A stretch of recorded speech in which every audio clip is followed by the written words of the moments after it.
Hey YouTube, Double 1 8 Set Shadow here. Happy Thanksgiving. Hope you guys have been enjoying your day. I know I'm gonna be working on getting a feast going together with my folks and friends. But before that happens, I just remembered that Maelstrom got announced earlier today, and I was just taking a quick look at Inlet Pulse Dragon, which I mentioned on my last Market Watch. Well, as you can see, the card has been bought out on the news.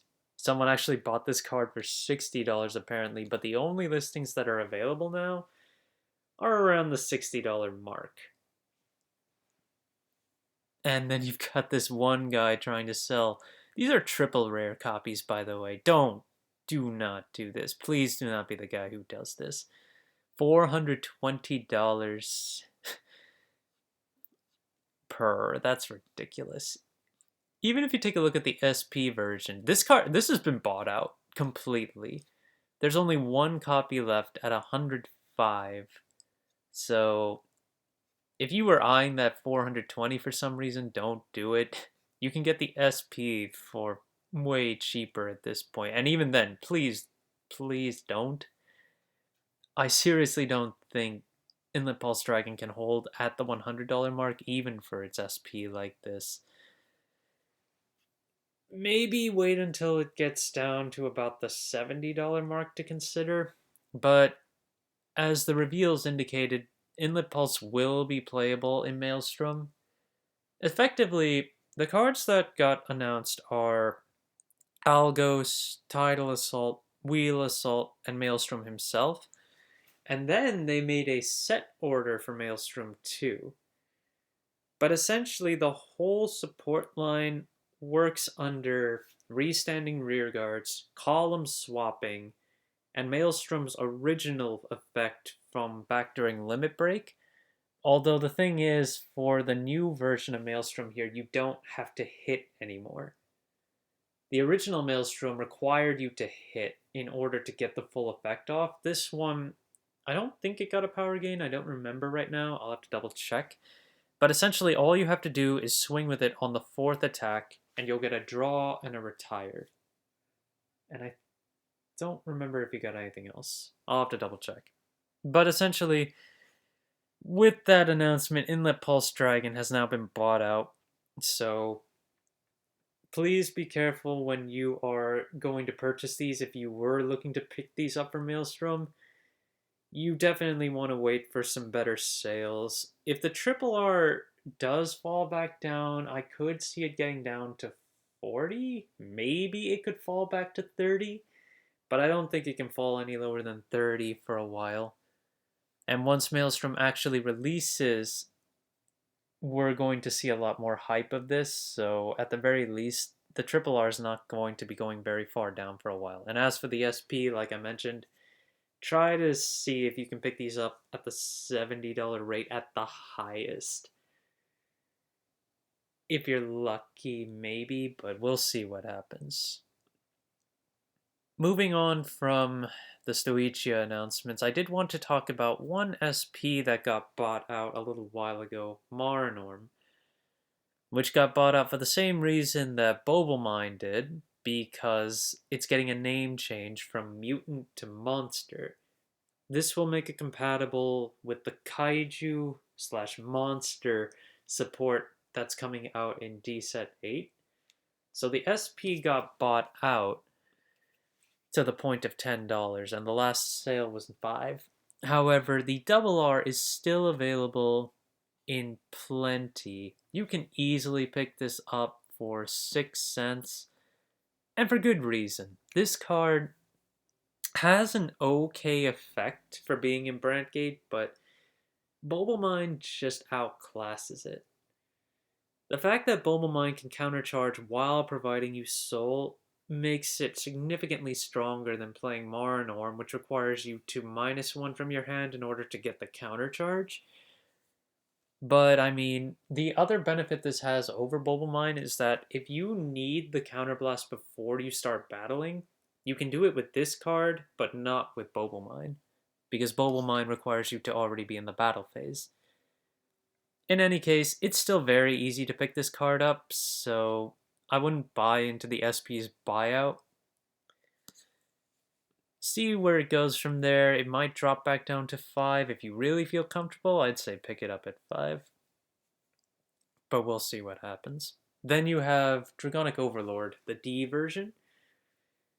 This card would usually be played up as a one-of in Dragonic Overlord these days, but you might play multiple copies just for the sake of being able to Persona Ride if you don't find the end. The card's now sitting just above the dollar mark, so definitely a good time to pick it up when you can, because this card may see a little bit of a spike increase once we get our promo that will make Overlord a stronger deck. The SP, on the other hand, can be bought for just over $20 right now. So it's not at the lowest it's ever been. I think this card, yeah. The lowest you could have bought this was closer to the $13-10 mark, I'd say.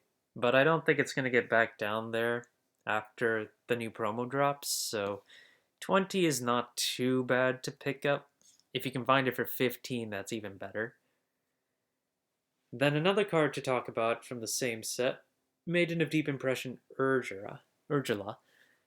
This card allows you to swap around the board, so basically it gives you full board control on how you want to arrange your rear guards, and it also makes the unit in front of it untargetable. So you can put this behind a valuable rear guard, or you can put it behind the Vanguard, which in D format, the only purpose that really serves is to prevent your Vanguard from being dealt a damage by cards like Mahir Nirvana, which is a viable strategy. Of course, keep in mind that it only protects the unit right in front of it, so if this card is retired, then the protection disappears. And it only works for targeting effects, which means if there's a blanket effect that just gets rid of the rear guard, then this won't work against it. But it's still a good card to have, especially for rush decks that use Kosi, which is a 15k grade 1. Kosi had the ability where it can only be called to the back row center, which means it couldn't move into the other columns, but Urja enables for you to play the card out into the front row and make an early game rush with 15Ks. That's the other reason why it's pretty good. So the regular version is close to $4 or $5, while the SP dropped from its real hype. It was in the $15 to $20 mark for some time because of Leonorn, but it's dropped all the way back down to $6 to $10. We'll see what happens when set 7 comes out, but this is not a bad price point to get it at. Then the final thing I wanted to talk about was Eclipsed Moonlight, a set order that was intended for Orphis, but it can be played generically across Brandgate decks. You'll usually see this card played in Gravidia a lot. This card needs a Counterblast to be activated, but it gives you a free Shadow Army token. And since it's a grade 2 order, you can play it pretty early on for a grade 2 rush. And just like with what I talked about with Kusi, it's a 15k grade 1, so it's great for rush, and it's also hard to kill. The card right now is about the 50-cent mark, and I don't think it can get much higher given that even for alternate Brandgate decks that are not Orphis, I don't see you playing more than one copy of this. The Hollow, on the other hand, is over $5, sells for closer to $7 pretty easily, and I can see why. The card is, as I said, generic, and in Orphis you might play multiple copies of this. So definitely want to pick these up before they start to creep up. This is one of those hollows which will probably just continue to creep up over time. There's almost no chance of it getting lower and lower as time goes on. So if you wanted the hollow foils, hold them or just wait for them to go up as time passes. And that will be a wrap for today. Hope you enjoyed, guys, and I will see you next time.